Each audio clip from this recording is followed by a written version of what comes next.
Tonight, our moon is gone. Not a cloud, not an eclipse.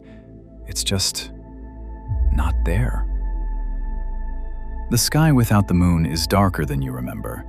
The stars are brighter, but something is missing. Something structural. This isn't just about the sky being darker at night. If the moon had never existed, Earth would be a fundamentally different planet.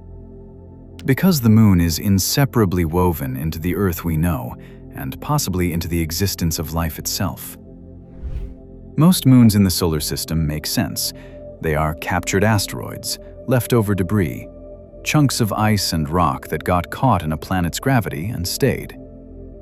Our moon does not make sense. Planets our size are not supposed to have moons like this.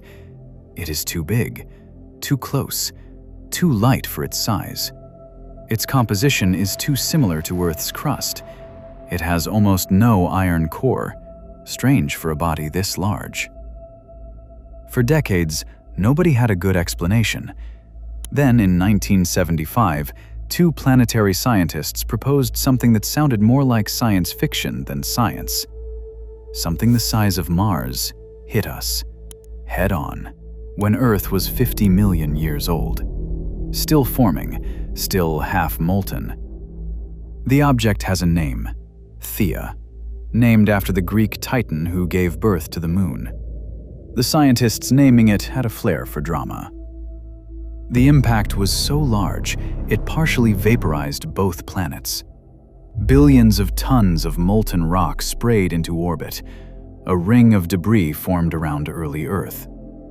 And within millions of years, gravity did what gravity does. The debris clumped, cooled, assembled. The moon was not gently placed here. It was born from a planetary catastrophe, a collision so intense it should have ended everything. Instead, it built the foundation for everything. In the version where Theia misses, or the angle is slightly different, or Earth is somewhere else that day, we would have no moon. And now, the consequences. The moon does three things that most people never think about. First, it holds Earth's axial tilt steady. Earth is tilted 23.5 degrees off vertical. That tilt gives us seasons: summer, winter, the sweep of spring across a field. Life on this planet evolved around that rhythm. Without the moon, that tilt would drift. Not overnight, but it drifts. We know this because we have a comparison. Mars has no large moon, and Mars's axial tilt has swung from 10 degrees to nearly 60 degrees over geological time. 60 degrees. The poles pointing almost sideways. The polar ice melting, the equator freezing. Seasons that shift so dramatically over millions of years that no long-term biological strategy could plan around them. Second, the moon is breaking Earth's spin. Right now, today, the moon is slowing Earth down. 1.4 milliseconds per century.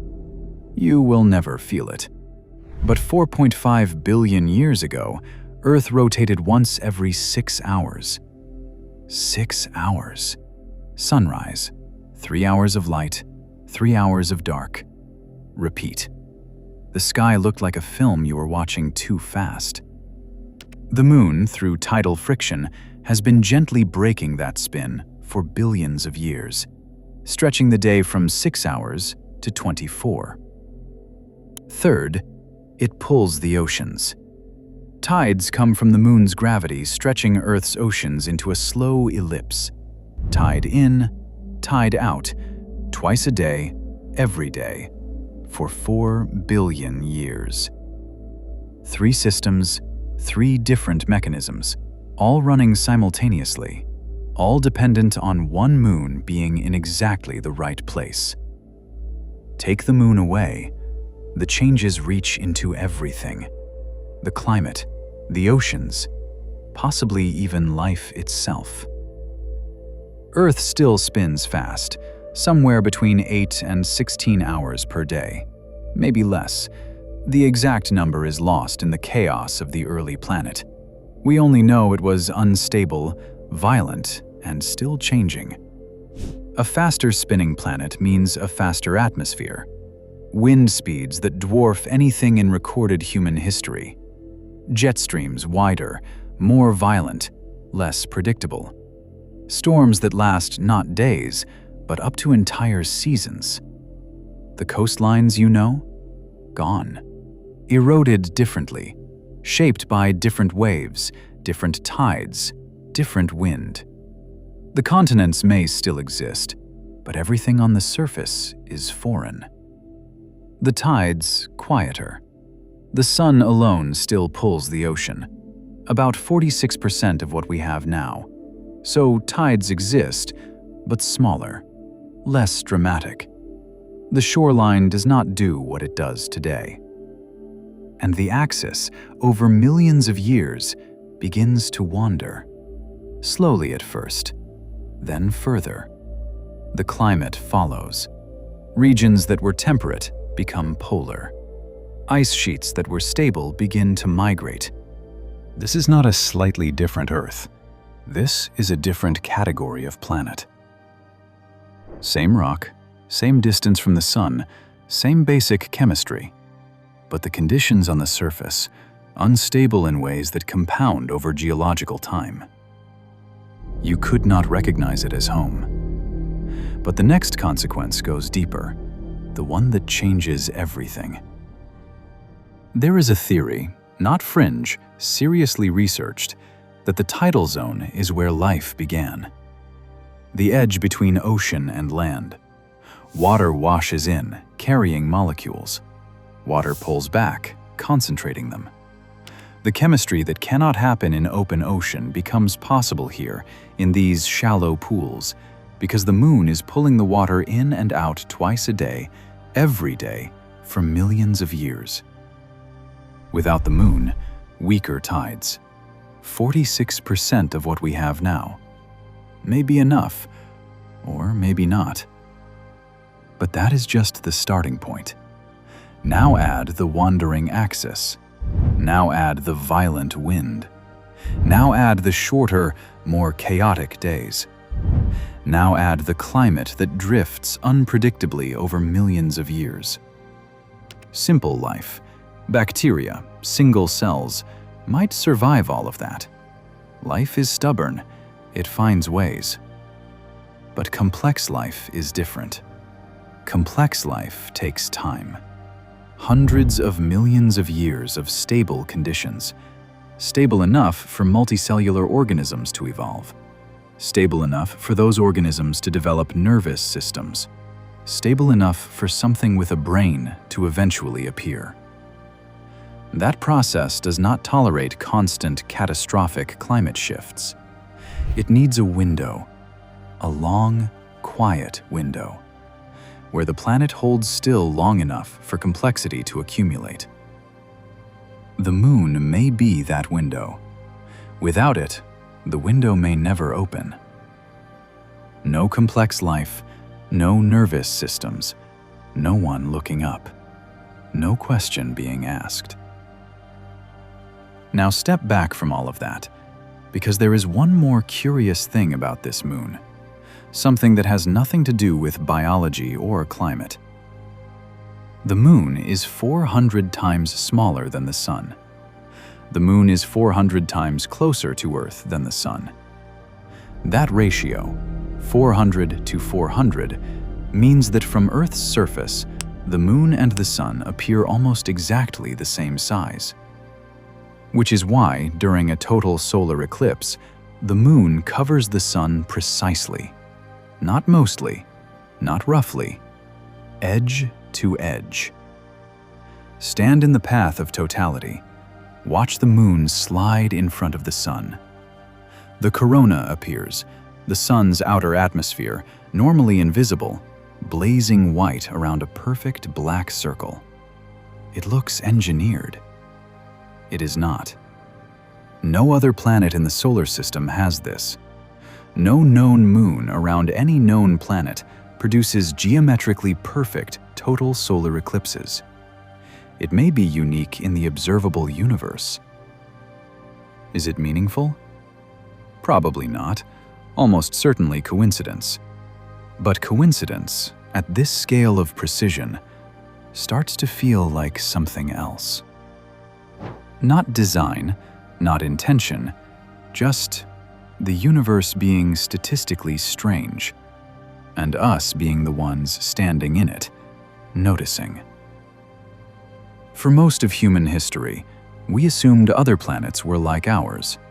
Water, air, seasons, stable climate, the baseline, the default. Then we got telescopes good enough to look. Venus, 465 degrees Celsius, atmospheric pressure 90 times Earth's. It rains sulfuric acid. Mars, thin atmosphere, no magnetic field, an axis that drifts, a surface scoured by radiation. Possibly habitable once, not now. Jupiter's moons, extraordinary, but no Earth-like world. Saturn's moons, cold, distant, and strange. Of all the planets we can examine up close, in our entire solar system, only one has the conditions for complex surface life. And that planet has a very large, very precisely positioned moon that stabilizes its tilt, slows its spin, pulls its oceans, and produces perfect solar eclipses as a side effect. That may not be a coincidence. Not in the mystical sense. In the scientific sense, the moon may be part of why Earth is Earth. The conditions we call normal, 24-hour days, stable seasons, temperate climate, large oceans, may require exactly this kind of moon, at exactly this distance, formed in exactly this way. Which would mean a planet like ours may be extraordinarily rare. Not the default, the exception. Here is the last thing. The moon really is disappearing. Not tonight, not in your lifetime, but slowly. 3.8 centimeters per year, confirmed by lasers bounced off mirrors the Apollo astronauts left on the surface. It has always been moving away. The same tidal mechanism that slowed our spin is gradually pushing the moon outward. 3.2 billion years ago, the moon was 30% closer. It would have looked enormous in the sky. The tides would have been far more powerful. The brake on Earth's rotation stronger. In a billion years, the moon will be far enough away that total solar eclipses are no longer possible. The geometry will be wrong.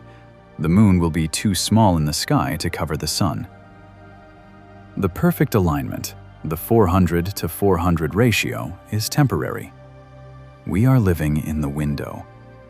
Not just the window where complex life is possible, but the window where you can stand in a field and watch the moon cover the sun precisely, where the corona blazes around a perfect black circle, where something in the human brain, something old and wordless, registers that this is extraordinary. We always assumed the moon was just there, part of the scenery, background, the thing that makes the night slightly less dark. It is not background. It is the reason the night exists at all, in a world stable enough for something to be awake inside it. Look up tonight. We got very lucky. Cosmically, improbably, structurally lucky. And it's already drifting away. Has been for 4 billion years. There is more to explore. See you beyond the stars.